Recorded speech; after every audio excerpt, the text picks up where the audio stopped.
it is a public knowledge within our society, Mr. Chair, that there are some permits or any thing needed of a certain person to operate a business that is conditioned for some monetary consideration. Let us go to quarry. Let us say a 5 cubic meter of gravel and sand at present is being cost around 2,500 pesos. The DR, delivery receipt, or the taxes being paid in favor of the government, it is only around 300 pesos, Mr. Chair. More or less. And the costing for the gasoline, for the transportation of the loaded gravel and sand will be around 500 pesos. So roughly, let us say 1,000 is the costing, including the salary. But the charging now is 2,500. Why? Because of bribery. Before you would be able to get a permit, like a quarry permit, there is a need for you first to pay several hundreds in order to get such permit. Another, Mr. Chair, the effect of corruption economically. It decreases revenue of the government. Imbes nga te kwarta sumrek ti gobyerno apo, akit sa balit papanan na. Last session, this representation tried to pass an ordinance that was killed during a committee level. It was passed during the 12th Sanggunian, the purpose of which is to ensure that there will be no corruption and that there will be no disregard of our laws. Sadly, my measure laws, I can understand that it is politics. But what I cannot understand, my stand is all supported by DILG opinion, stating that everything is legal. I distributed a DILG opinion 124 stating that the mayor cannot issue a special permit, but it was not supported by the majority of the members of this body. I also distributed a DILG opinion that the special bidding for the award of the carnival, it is within the authority of the Sanggunian and it is not covered by the Government Procurement Act. Again, it was disregarded. But during the 12th Sanggunian, it was approved. However, it was vetoed by the then local chief executive. Now, that is the effect in terms of economy. How about socially in corruption? Socially, it will exacerbate inequality to our people. The rich will become richer and the poor will become poorer. The delivery of basic health services and education to our children will be greatly affected because of corruption. No less than the President, during his recently SONA, stated, "Mahiya naman kayo," referring to various government officials because of rampant corruption. Our national budget is around 6 trillion.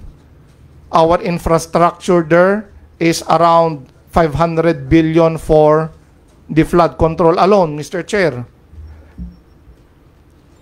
As you could see, at least around 1/10 of our budget went to flood control. And it seems that the very purpose of having one is not being served because of corruption, as stated by the President, which we all know.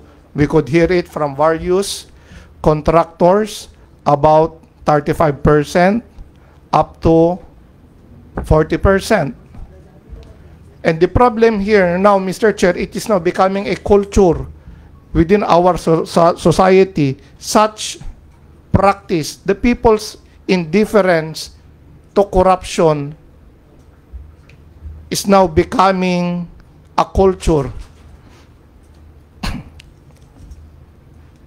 It was once said, Mr. Chair, that the only thing necessary for evil to triumph is for good men to do nothing. It is really hard to fight corruption, Mr. Chair. I myself, I'm afraid, but I need to stand. Fighting corruption is like one person or a few persons fighting an army of armed personnel. Usually, this fight is an uphill battle, and usually, it is very costly. Sometimes those who would fight will end up dying. I have no problem, Mr. Chair. We are all government officials here. Someone must stand, someone must speak. One way why our people are suffering tremendously because of the massive corruption, which is now becoming a part of our culture. I am begging all the people, especially the youth, do not be tempted with corruption. 75 years ago, what I mean, in the year 1975, 50 years ago, hantay pala madamdam magti-vote buying idi, awampay lang. After 25 years, rampanti vote buying en. Tiagat-gatang ang kandidato. Another 25 years, another generation pass by, sabali manen, hanga vote buying en, ti kulturan, ti voters, ti mangibaga nga, gatangem tay, botos ko. You see what happened in the span of 50 years. Akit no nukas day apo ti papanan tayo, akit we will not complain if the services, the basic services cannot be given to the public. Because in corruption, imbes nga makaited tay kumati ad-ado, akit ad-ado met tinapanan, ad-ado nga may ted kumati constituent sayo, ad-ado met napanti bulsa. Right now, if you are going to enroll in a public school, adapay labay bayadam, several thousand. For example, in MMSU, agbayad ka pala ti adong aribo. Han, dapat nga agbayad din, apo. If only we would be able to ensure that the money will go directly to the people. Just imagine the economic aspect nga agregat ti tao because of corruption. Why is Singapore, Japan, and other prosperous countries are very rich? Because their government officials are not that corrupt, Mr. Chair.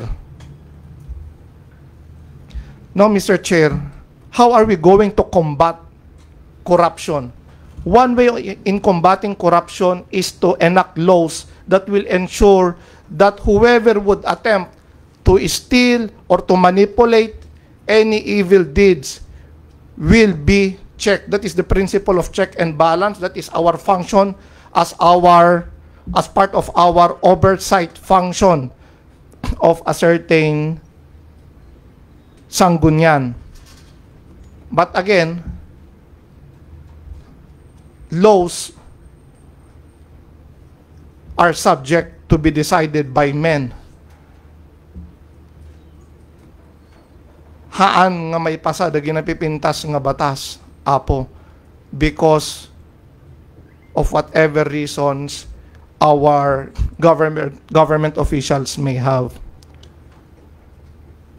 Our president has still 3 years in order to prove his worth to our country, for him to leave a lasting legacy that will be remembered all throughout the generations. And I believe the best legacy that he would be leaving is to fight corruption, having good governance to all government officials, Mr. Chair. We stated earlier that one way to combat corruption is the enactment of laws. Section 37 of the Local Government Code, it states there that in a Bids and Award Committee, it is required that there is the minority member of the Sangguniang who will be a part of the Bids and Award Committee. That is under the Local Government Code. Then all of the sudden, after several years, it disappeared through a government procurement body policy from a government agency, not even a national law. It is counterproductive. The very purpose why Section 37 of the Local Government incorporated minority member to be present in every bidding aspect is to ensure sino kumangarod ti agskwil no dagtakaw. Mamati ka or ti inapointaran ni Mayor. Mamati ka isuda ti agskwil haan ti agskwil nga number 1 na po akit. Dagidyahan na kaalyado. Dagidyahan minority. That's the reason why Section 37 was incorporated as such, Mr. Chair. And if the President would be hearing me, I would also respectfully request, if he's really serious in his fight against corruption, let us lower the threshold amount of plunder from 50 million down to 25 million, hoping that people will think twice before they are going to do some illegal deeds. Another, our archaic laws in Anti-Graft and Corrupt Practices Act, the penalty imposable there for those government officials who would be stealing, Mr. Chair, is only 6 years up to 15 years. Discretion ni Korte no ana nga penalty. Apay 6 years pa ilaeng to 15 years. Ingat nga to tayo na po. It should be 10 years to 20 years. Pag panunutin tayo, dagitoy government officials in doing anomalies.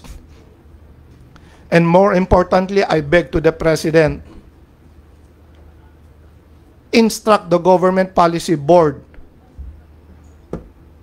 may isubli if it is necessary to pass a law to that effect, let it be. Isubli tayo apo, bring back the minority representative before the Bids and Awards Committee in order to ensure that there is no corruption whenever the government will be spending its hard-earned money, Mr. Chair. I would like to end my speech by saying, without strong watchful watchdog institutions, impunity becomes the very foundation of which systems of corruptions are emerging or are existing, Mr. Chair. That would be all, Mr. Chair. I'm ready for interpellation.